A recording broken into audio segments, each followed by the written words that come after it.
Warm and militant revolutionary greetings.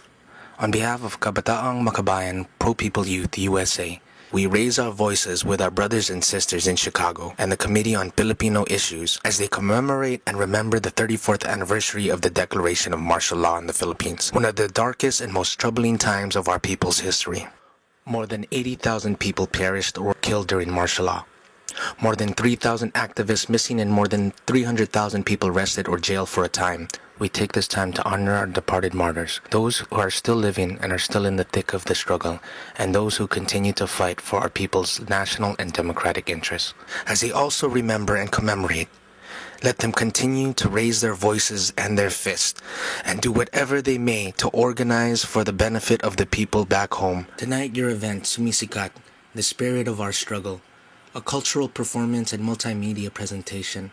We continue to challenge our brothers and sisters in Chicago to develop and create exciting new ways to share the spirit and legacy of our people while raising awareness and shedding light on the plight of our people. Know that we in Los Angeles will do the same. And as we continue to build our forces and our international solidarity and support, we will meet despite all the trials and tribulations. We will be free, and our people will receive the rights and benefits that they need. End political repressions, stop the state-sponsored terrorism. No to political repression in the Philippines. From immigrant rights to human rights, justice now. Mabuhay, and long live Committee on Filipino Issues.